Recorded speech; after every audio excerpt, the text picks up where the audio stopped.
What is up, everybody? This is the Wild Nutrition Podcast. I'm your host, Chris Heskett, and this is episode 82. So, missed last Friday's episode, so we missed skipping the Unapologetic Friday, and now my whole number system is going to be all thrown off. Like, all of the even numbers are Unapologetic Fridays, all the odd numbers are going to be the Monday episodes. Now we're back. It's going to flip. So, hopefully I don't mess up my numbers. Usually I have it in front of me, but sometimes I don't and just kind of wing it. But regardless, here we are. So before we get into today's episode, big, huge announcement. One of the reasons why I did miss last Friday's podcast. So PwC is merging with Lifts with Alex. So I can't remember if I put that into episode 81 or not. However, Peak Wellness Coaching is merging. So that means if you are part of the Facebook group, we will be moving over to Lift with Alex, her Facebook group. So the Facebook group will be slowly going away. That being said, if you need to find an easy way to find the link, the link is to Alex's group will be down in the show notes. So go and join that Facebook group, as that's where you can find me going in the future. And then, as always, you can find me on my socials. But the big news. So that is happening. Clients are merging over. We just finished up tonight. Actually, I'm recording this after we announced the winner of the giveaway. So we just announced a huge giveaway, and then we have a bunch of other things coming down the pipeline that Alex and I are playing out, and it's super exciting. So with that being said, let's get into today's episode. And today's episode is There's No Growth Without Consequences. And basically what that means for you is that you're not going to create a change unless there's something at stake, some reason to do it. And we hear this a lot of the times where someone hits rock bottom and then they make that change. Then something happens. You know, the person like hits rock bottom and then they make their millions in business. They hit rock bottom and then they lose all the weight and become a marathon runner and, break a world record or whatever. We hear that a lot. That's because there's a consequence to not taking action. They hit rock bottom and it's like, it can't get any worse. So there's only an upside, but it's like, it could actually get worse. We just don't want to think about if it gets really worse. And the same thing applies to you whenever you're trying to make a change. So think about back when you're a kid and clean up your room or you're grounded. So either you make this change or you're grounded. And now that's a negative association. You're like, oh, fuck my parents. I hate this shit. Why do I have to clean my room? But there's a consequence to not taking that action. And then a lot of times we look back on our life and you're like, oh, I see why my parents were like this. I see it now when you're in like your 20s. Totally. I remember in my early 20s, I sent my dad or my mom, I think it was my dad, and I sent Father's Day cards like, Dad, you were right about everything. It's like, yep, I know. God, I was an asshole as a teenager. But the same thing applies to your health, fitness, and weight loss goals. If there is no consequence to you not making a change, and that's what you have to realize. Anytime we're trying to make a change, you're trying to start an exercise routine. You're trying to start losing weight. You're trying to do these things. If there's no consequence, you're not going to do it. So, for example, a consequence for me when I went into my weight loss phase, and this is minor, I get that, but I like using personal stories because it's personal and I can tell you more details versus trying to make up a hypothetical or sometimes, sending out sensitive client information out there. When I did my weight loss, my consequence of not taking action would be that I didn't feel good in my body. I didn't feel, I was way too heavy. At 220, my joints start to, 215, my joints start to get really achy, my hips, my knees, etc. I don't feel good over that weight. And generally when I've been over that weight, it's because too much body fat. But I knew that the consequence would be that I wouldn't identify with the way I looked. When I looked in the mirror, that wasn't me. My face was puffy and rounded. I didn't fit into my clothes right. In fact, some of my pants were getting way too tight. And I'm like, oh, these I used to have to wear a belt. And now I'm like, they're getting a little snug. And then again, like I just didn't feel good in my body. So the consequence of not taking action would be I did not like how I looked and felt. And that can be minor. Another consequence could be, or another consequence of not taking action would be I knew I gained weight and I have a history of heart disease in the family and high cholesterol. So that could get worse and worse and worse. So does that shorten my lifespan? So then, that is on me of being, taking away my role as a father and a husband to my wife and my daughters. So what's the consequence? Okay, well, those suck. So I need to make this change. And dieting isn't fun. Like we can, as a coach, like I try to make it as easy as possible for people, but there's a certain level of suck you're going to endure. You are purposely, slightly malnourishing your body to burn body fat. Your body doesn't like that. So it's going to get hungry. It's going to decrease energy levels. Like we try to mitigate this as much as possible as a coach. And when, if you follow the information I tell you, even if you're not in coaching, if you follow the information I tell you, the goal is like trying to make the process as easy as possible. But there's a certain level of this sucks that you're going to have to endure. And if you're just doing it because the doctor told me to lose weight, you're not going to make the changes. You're just not, because there's no consequence to that. Like, okay, well, and if I don't lose weight, then what? However, the doctor comes to you like, hey, you need to lose weight or in the next 6 months, you're going to die. You're like, fuck. That's the hitting rock bottom. Consequence. I don't make this change, I will die. Okay, I'm going to make this change because I don't want that. And most people don't. Self-preservation. So you're going to make that change. And a lot of times people will try to make a change without having any consequence, without putting anything up. That is scary. And I get it. That is scary. So a lot of times, I need to stop saying a lot of times. I realize I just said that a bunch. I'm probably going to say a bunch more in this podcast. That is something I need to work on.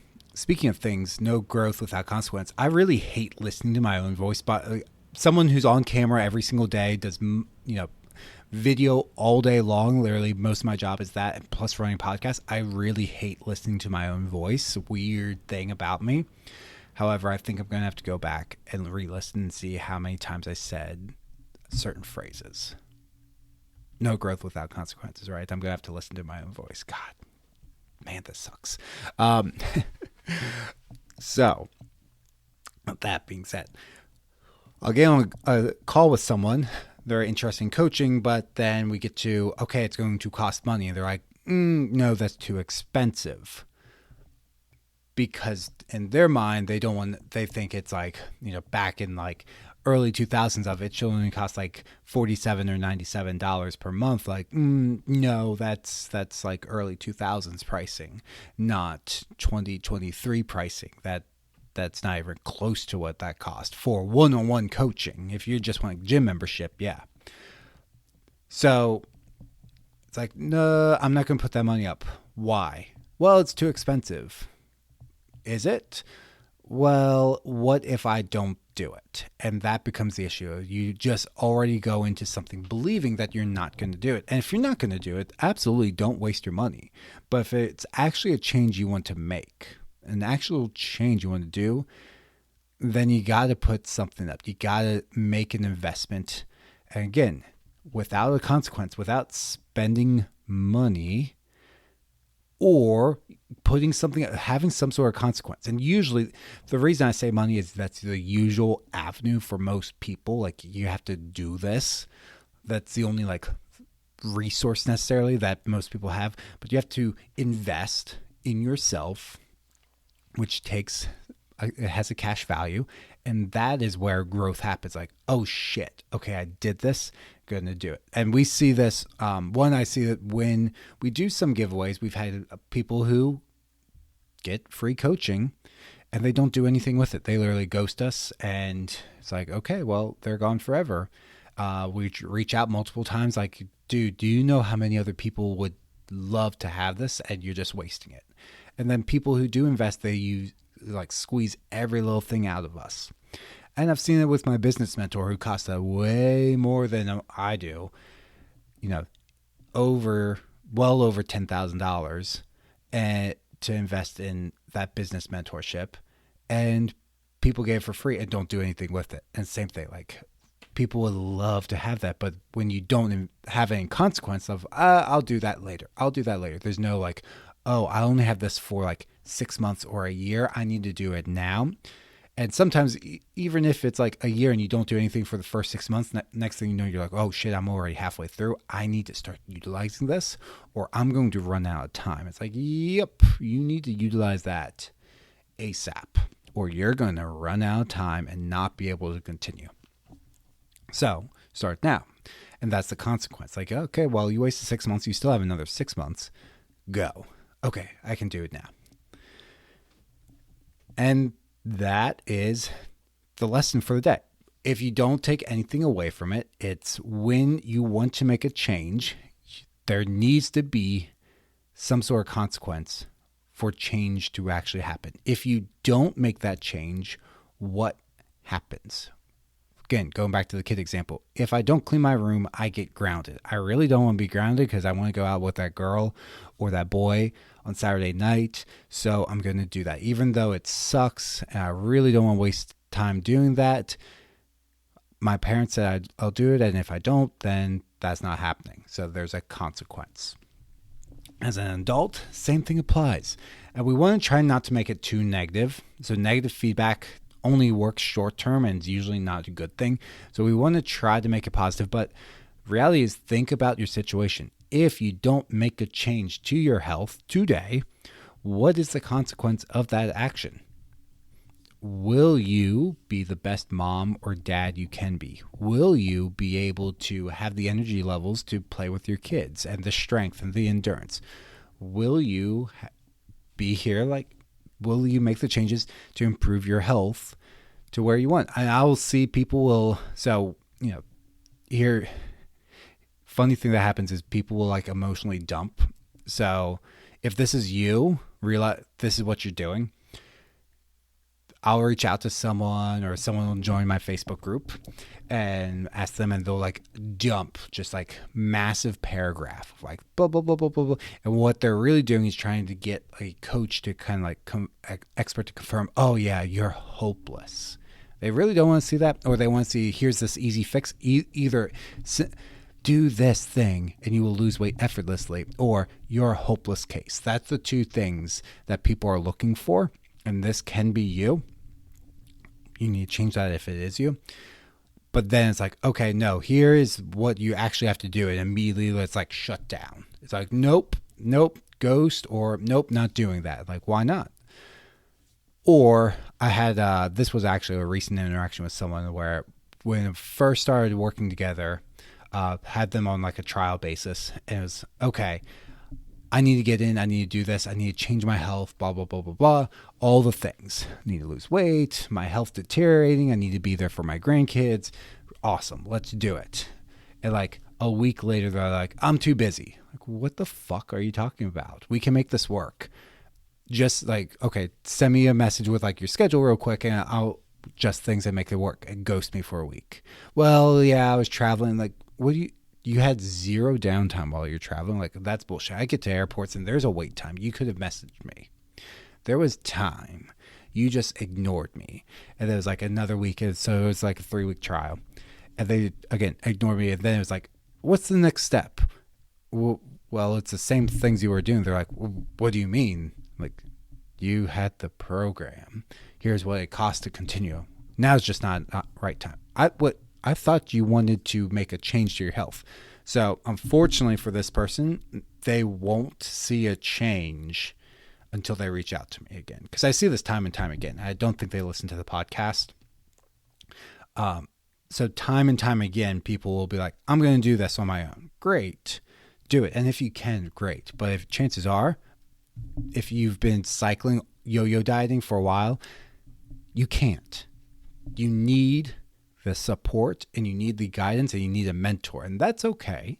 I have a mentor. In fact, the coach I'm with, how I met Alex, who I'm merging with, was through a mentor, and she has the same mentor as me. So people have mentors. If you know Alex Hormozy, guess what? He mentors a whole bunch of people. People who are extremely successful. So if you think that you are above mentorship, you're bullshitting yourself. Everybody needs mentors. You lived your life. If you've had coaches or teachers in your life, you had mentors. Your parents were actually partially a mentor, but outside of that, like your teachers were mentors, and any coaches with sports, or if you took music lessons or anything like that, those were all teachers and mentors to you. And they helped you progress faster on your own and move past all the bullshit that doesn't actually work. And that's what mentorship does. We tell you, here's what you need to do. You still have to do the work. Like, you can't, if you go and get private music lessons, you can't magically play the guitar, play the saxophone like an expert the next day. But we think of that like weight loss, like, oh, I signed a coach, I will magically get my result. No. Still have to put in the work. You still have to practice. But you realize with that, all the practice is actually going to be purposeful and actually moving you to your goal, versus if you try to do it on your own, you might have good times, but there might be times you stall out, and you might get discouraged and give up during those times, and it's off and on, off and on, off and on. And a great example of that is actually my brother was self-taught with the guitar that him and I bought together. I gave up after like a few weeks of trying. My brother kind of self-taught himself and kept going. Then he went and got some lessons. He bought some DVDs and stuff, got lessons there, and he actually got some actual lessons.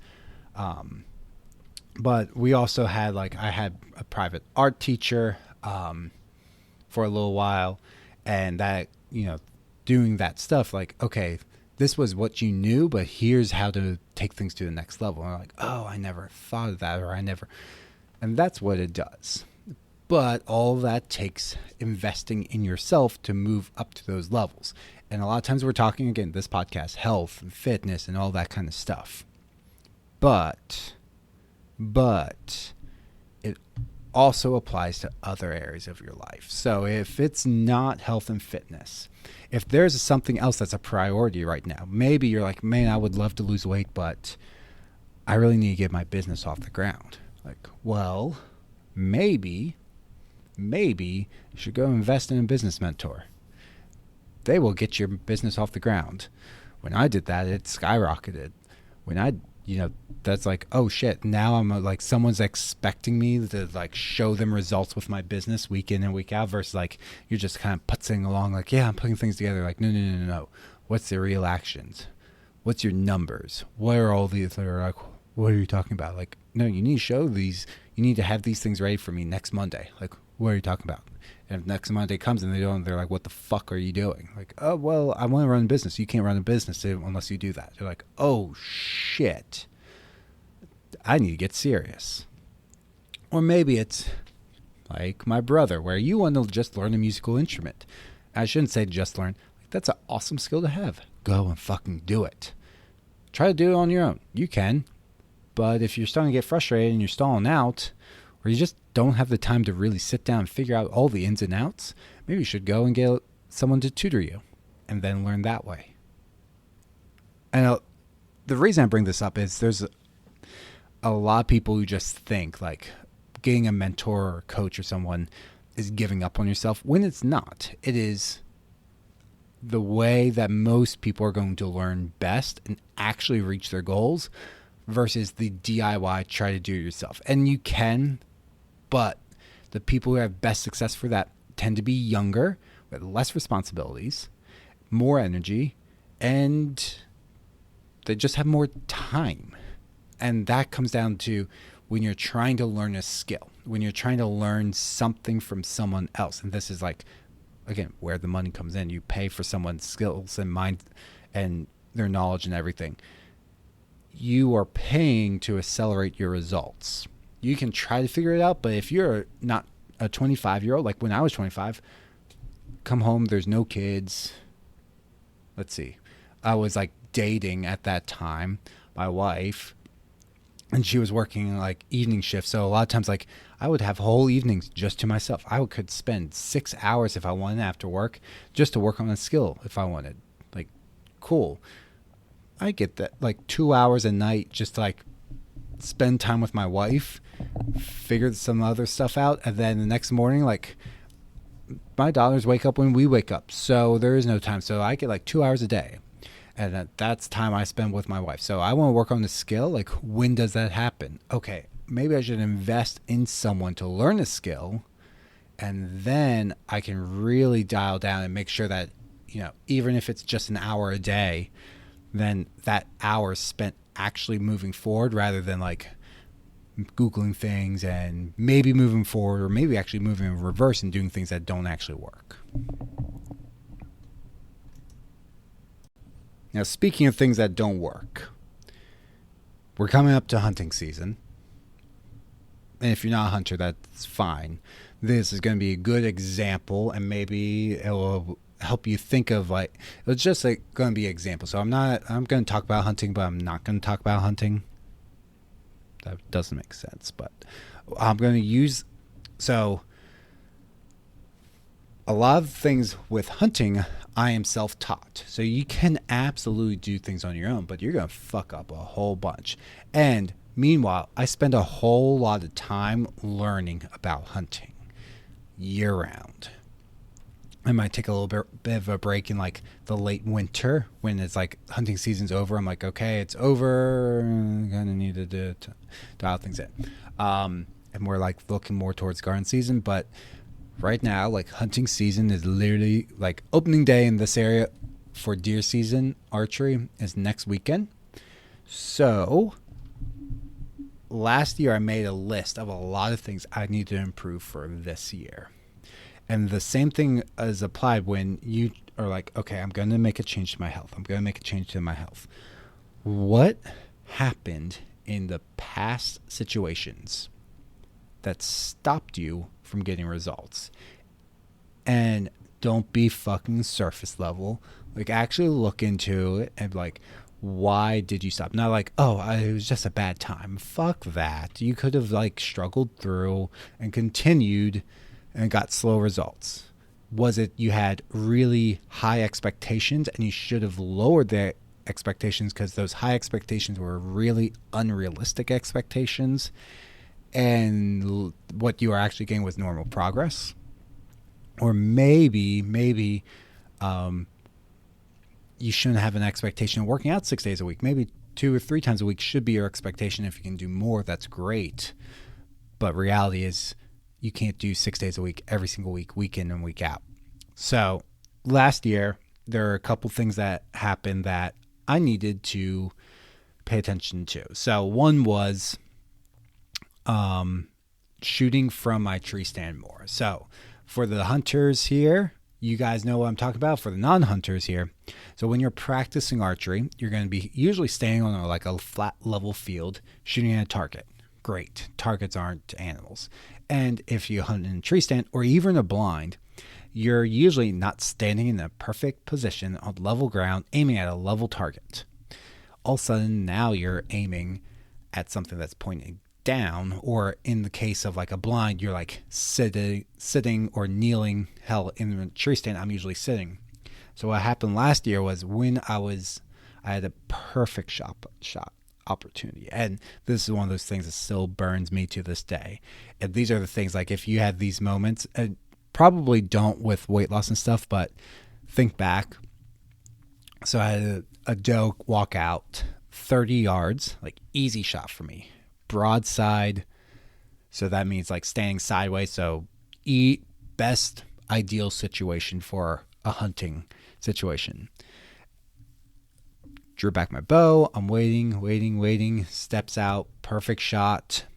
The problem is when I released my bow, because I was sitting down, my knee was just underneath where my bow was. And if you don't know how compound bows work, they kind of, as you pull back, they kind of shrink down in size a little bit.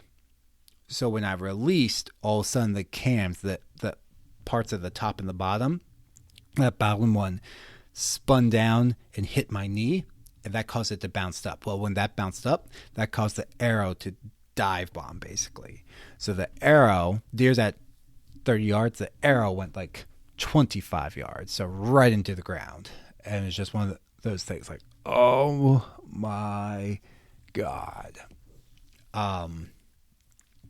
Just like total mess up. I'm like, that will never happen again. So this year I went out, I'm practicing from the tree stand, and it happened again when I'm practicing. I'm like, well, I'm like, it's not the way I'm saying it, or it's the way I'm sitting. I have to change my posture, and the way I have to sit in the stand for certain shots is, I have to like put my left leg up. Well, I was putting my left foot underneath my right knee, and as I'm aiming and creating tension in my body, I'm like pulling my right knee in towards the center line of my body where the bow is.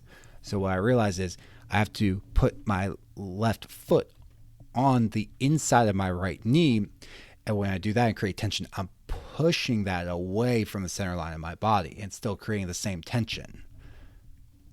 And then I could aim that wherever I wanted, no issue. So there's an example of situation popped up, messed it up. Okay. Now, if I had a hunting mentor, that would have been solved last year when they would have seen it right away. But when you do it on your own, you're like, fuck, messed up. Let's make sure that never happens. Another situation happened last year where I lost a deer, shot it. Sorry if you're squeamish, but blood everywhere. I waited, and it's going, blood trailing it. And I had in my gut feeling, I'm like, I need to back out. I'm like, blood's everywhere. I'm like, well, it should be down. And I waited long enough, but there wasn't enough blood on the arrow, and that should have been my sign.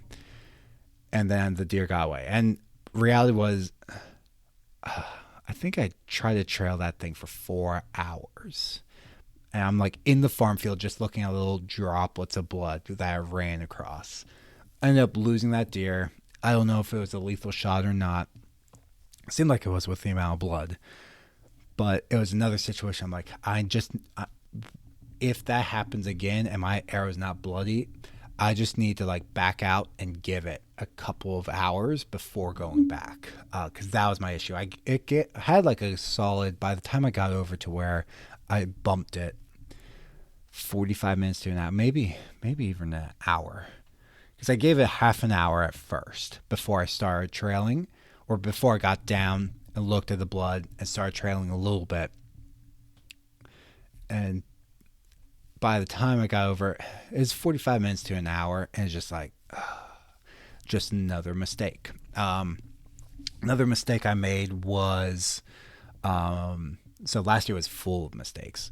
I shot over a doe last year. Early season opportunity. It's like, there's one of like 30 yards. I forget how I was aiming. Oh, I remember what was happening. I was like guesstimating where it was. And it just needed to take more time to make sure I'm very confident in targets for this year, and just making sure that I'm setting up and very confident with the different ranges, and guesstimating ranges, which is what I was practicing. Just like walking and guesstimating random ranges and what pin to use. Because I was like, it's somewhere between 20 and 30. So I'll just try to put like 30 a smidge high, 20 a little bit low, like 20 is a hard shot. 30, like my 20 and 30 pins are pretty close. So 30 might be a smidge high, but I think it's within 30.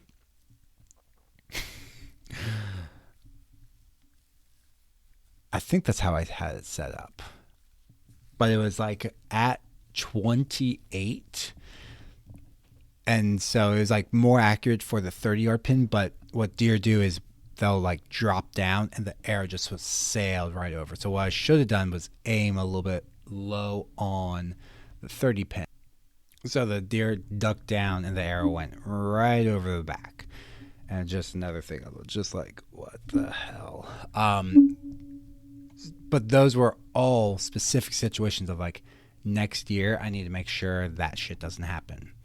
Another one was feeling more confident in the ranges between 40 and 45 because I had a whole bunch of deer pop out and they were moving and I couldn't, and guesstimating those ranges, knowing in between like where that arrow is going to be at these different ranges, like what pin should I use, because I had a few shot opportunities and I hesitated and lost those opportunities last year as well because they were in that 30 to 45 range and I couldn't really grab my rangefinder to range them really quick.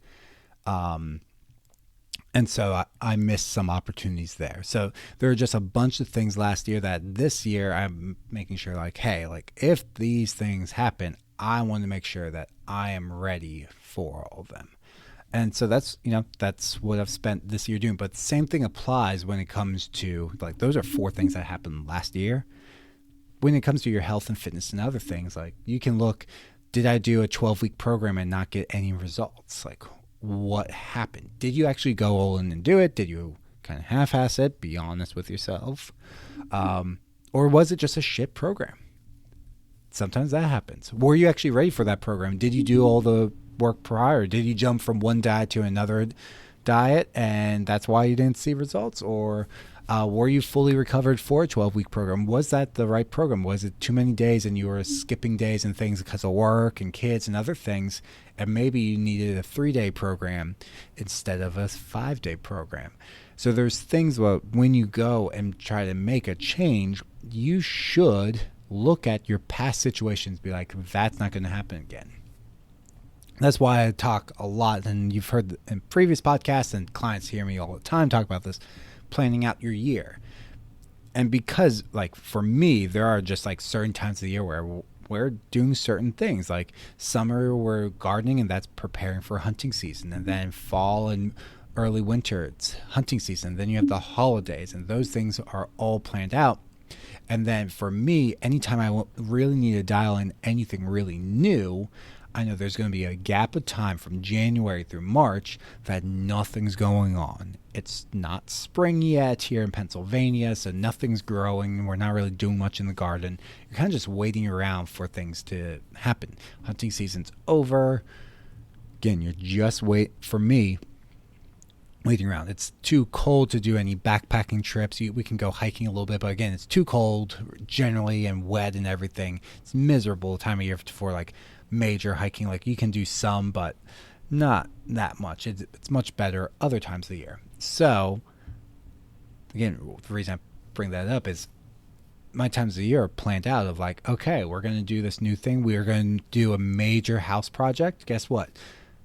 January through March is a perfect time to do all that if we can wait, because there's not much going on. You know, there's other things. Or for me, it's dieting. Okay, you know what? There's no like good food things going on at that time. Like last year we went on vacation, but other than that, like most people aren't doing that many vacations, or you might do one vacation someplace warm and then generally you're more active anyways. So it's like, that's a perfect time for me to diet.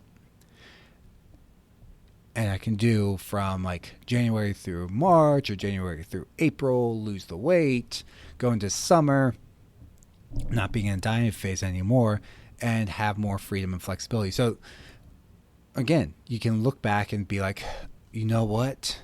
We're at the end of summer now. The end of this summer, like this, it just not a great time for me to diet. We travel too much. We do all these things. You should take note of that and be like, you know what? Summer's not a good time for diet. Or maybe you're like, you know what? This is perfect. I'm more active. We're outside all the time. We're eating lighter foods. We're doing all these things. Summer's a good time for me to lose weight. So it could go both ways there. So regardless, you need to figure out where you're lying. And sometimes it's a continuum. And then looking ahead at the fall, like, is the fall like a good time for you to lose weight? Yeah, we don't do much over the holidays. Then great. Or no, like I have a huge family and we do all these different holiday things and we do things with friends and then work parties. Like maybe you shouldn't be dieting. Maybe it's a good time to focus on like building strength and muscle with all those extra calories you're going to be eating. And it's setting yourself up for success, but you can only really figure that out for yourself based off past information, which is where the hunting thing came in. Like use that past information to be like, okay, going to this year, I'm going to create success based off of past information. These are the things I should be doing this year. And when you take the timeline off of your health, fitness, and weight loss goals, and you just look at it like, okay, like I'm just going to improve myself year after year, month after month, quarter after quarter. I totally did that in the wrong order there.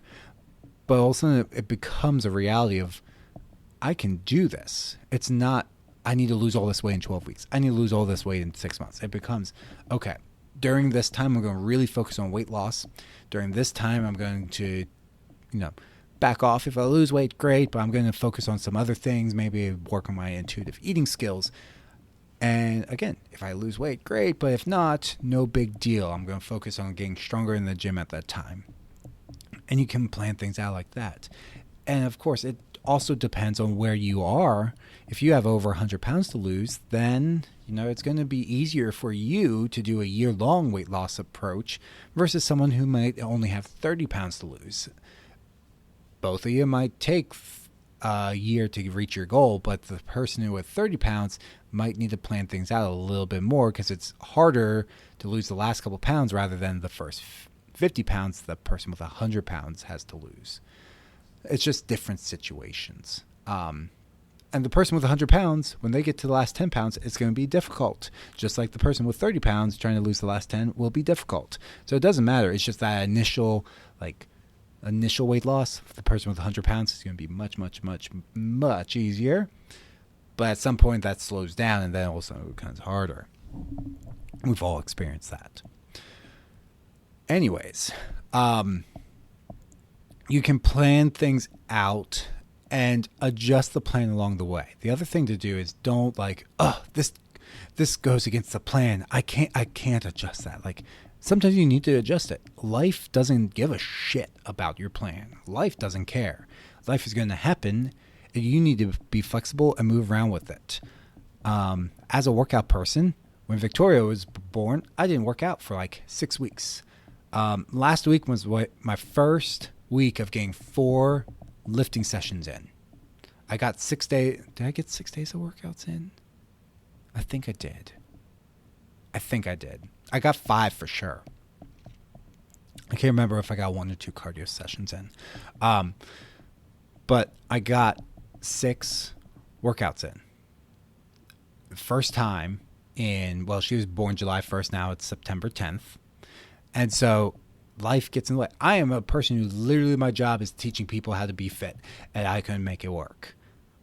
I could have, but it would have really, really drained me.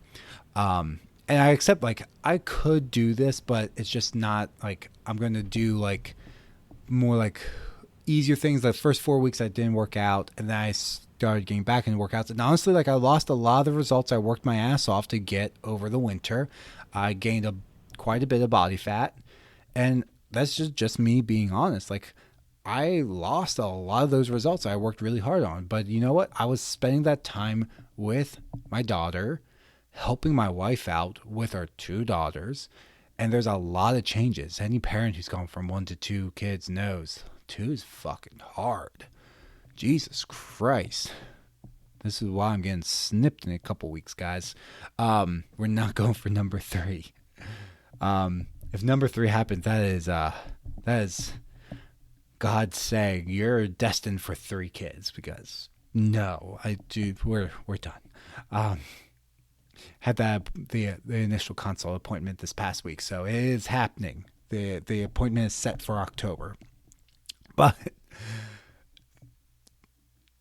the point being that you have to be flexible and adjust with things. So usually right now I'm going into a season where I'm trying to back off of my fitness a little bit to enjoy hunting more, but I was already backed off so much.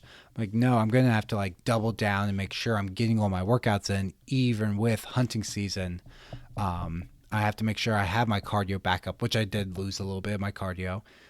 So I need to make sure that's getting up despite hunting season starting next week, which I'm not going out because it's my daughter's birthday on Saturday, so I'm not hitting that. I usually don't. I think the weather will be decent, but usually it's too hot, and I've hunted and haven't seen anything in past years, so I'm waiting at least another week. But the point being, be flexible. adjust, realize like, okay, I set a goal for 12 weeks, but it might take me 16. This happens, so we're going to adjust the goal. And your health and your fitness goals, they're a journey. They're not necessarily a destination, especially if you're not competing in anything. If you're like me and you have no competition things, what is the timeline for? The timeline helps keep you motivated, helps set some goals. But other than that, it's like your real timeline is from now until the day you're 6 feet under. And it sounds a little bit morbid, but that's your timeline. So missing 4 weeks is a drop in the water. Like, you can just get back on track. This happened. I got sick for 2 weeks. Guess what? You didn't lose all your results. You just get back on track after a couple, the 2 weeks after you get healthy again. This happened. Okay, you can't get all your workouts in. Do twice a week. Do something. Go for walks. Do those things. Because the timeline, if you just, let's use a decade. Like, if you're like, okay, my result I need to reach in the next 10 years. You're like, I'm going to mess up these 4 weeks. You're like, well, I don't even, you have 520 weeks in a decade. So if you're like, I'm going to mess up these 4 weeks, you're like, really? You're worried about that? It's like, oh, these couple of weeks over the next, every single year are challenging. It's like, okay, let's look at it in the scope of like the next 10 years. So you're saying like from summer, 4 weeks in summer and the 4 weeks around the holiday season, 8 weeks out of 52 is an issue. So 80 weeks out of 520, 80 divided by 520. So 15% of the weeks. So you have 85% of the weeks you can be on track. And let's just subtract another 5 for getting sick and other things going on. Hell, let's subtract 10. 75% of the weeks you can focus on your health and fitness. Like really dialed in. Let's say 80 to 90% dialed in. Not even 100%. 75%. 25% you can't. You think you can reach some goals with being on track 75% of the time? Because the whole point of like what I teach and what I'll still be teaching with Alex's group and with her company is we're teaching you habits. So if you know that you feel good eating a high protein diet with veggies and fruits and all these things, you think you're going to go back to the way you were eating, or you're going to like eat a little bit and you're like, I don't feel good with that. While you might not track and stuff, you're going to be like, I feel better when I eat these other foods and not so much of the sweets. You're like, and not so much alcohol. So it's not that you cut those out, you just have less. So you think you're still going to get results when naturally you're cutting back on certain things. You feel better when you move. Like, even though like I wasn't working out, like I needed to move, like I feel better when I move. My injuries tend to pop up and get angry when I'm not moving. So I move. Same thing might apply to you. Like if you're like, oh, I start to get stiff and tight and my knees start to bother me again, I need to get like some quick workouts in. Even though you might not be focusing on for those, the 25% of the weeks that you can't focus on things, you're still moving in the right direction, or you're at least maintaining, and then you're still like the other rest of the time you're moving towards your goals. And so when you look at it like that, you're like, oh, that's a little silly that I'm freaking out over the next couple of weeks. Like, yeah, it kind of is. It's natural because you have the unknown, and unknown things create anxiety, but it's a little silly. And once you realize that, it's fine. So back to the very first thing I talked about. There's a whole bunch of subjects. Guest will be back next week, I believe. We'll have a guest. But so there's no change without consequence. And then look at the past mistakes you've made and learn from them so that you can better move forward. And this might be, maybe you do need a mentor. You realize like when you look at your past mistakes, like I need somebody to hold me accountable. Or you're like, okay, I can do it on my own. I'm willing to take a little extra time to figure things out for myself. Here are the things that I've done in the past that I know didn't work. So let's move forward. Or maybe I didn't have all the information. So again, this is what I love about archery and hunting and stuff. Like if I just gave up after a shitty session, like, fuck this. So one more story. This had literally happened yesterday. So, again, if you're not a hunter, you won't know this. So when you're practicing with archery, you usually use what are called field points. These are what like the target people use, and they don't destroy your targets. And they're very, very accurate. So that's what you use when you're like target shooting. Great. That's not what you use when you hunt. You use broadheads. So the problem is you go from something that's very aerodynamic and very accurate to something that is less aerodynamic and might affect your travel path, because now you have blades sticking out of the end instead of like a field point is literally just like this little metal point you put on the tip. And there's a few different shapes, but it looks kind of like a bullet, or it kind of like it pokes out a little bit and then dips in. I'm trying to think of the best way to explain that. There's like a couple different like ways it looks, but essentially think of it almost like the front of a bullet. Very, very aerodynamic. So you shoot that, very accurate, doesn't really change the dynamics. So I go and there's certain, you have to do what's called, okay, let me collect my thoughts here. There's something you do called broadhead tuning. Like you shoot all summer and you're accurate with your field tips, and it's like, okay, great. You're not hunting with those, so you need to be hunting accurate. Throwing in broadheads. So there's going to be two I'm hunting with this year. A mechanical, so basically one that there's moving parts when it's folded up, and then when it hits a target, it expands. Another one, which is your more traditional archery broadhead, which is going to be called a fixed blade. So it's just metal blades that stick out the front, essentially. So go and shoot those, and I'm dialed in, and then they're supposed to be field point accurate. And I made some changes to my bow this year. I shoot, and they're dive bombing. I'm like, what the fuck? Is this a me thing? I keep shooting, like they're dive bombing. So the reason I'm saying this is like you can put all the work in, and all of a sudden it stops like working. You're like, oh, fuck this. I just give up. I'm like, and what I hate is like adjusting. I do actually not like adjusting my sights and everything. I'm just like, motherfucker, I have to adjust all this. Great. So figured out where I need to be dialed in. So I just spent some time out next week. I'm going to be dialing it in more. But just like, oh shit, like what is going, is it like the arrows are fucked up, or what's going on with this? Because they're supposed to be more accurate. It's just, I need to move the sight down a little, for whatever reason. They're not necessarily field point accurate, and I just needed to move the sight down just a little bit. I didn't have to adjust the individual pins on my sight. Just had to move the whole thing down a little bit, and it was hitting the target. It was back to being accurate. So I was like, okay, thank God.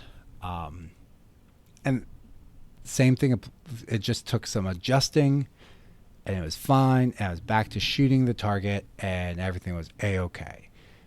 Again, the same thing applies to you. Sometimes you're going to have to adjust things with your plan, your journey, everything like that. So that's the last story I have. I'm sure there's plenty more hunting stories I could tell you, and there'll be plenty more this season. But with that being said, that's going to be it today, guys. So guest, again, like I said, going to be back next week. I'll be back on Unapologetic Fridays this week. And with that being said, down the show notes, there's going to be some different things. One, make sure you go and join Alex's group, as that's where you're going to be able to find me. If you join my old group, guess what? I'm not really going to be there. There's going to link you. There's going to be a post that says, go join Alex's group. We're moving. But you can go and join Alex's group, Lifts with Alex on Facebook. That's where you're going to find me. And then, of course, all my socials are going to be down below. But while you're at it, if you can, or give the show a 5-star review and write a comment, as that is always appreciated and helps get the show out to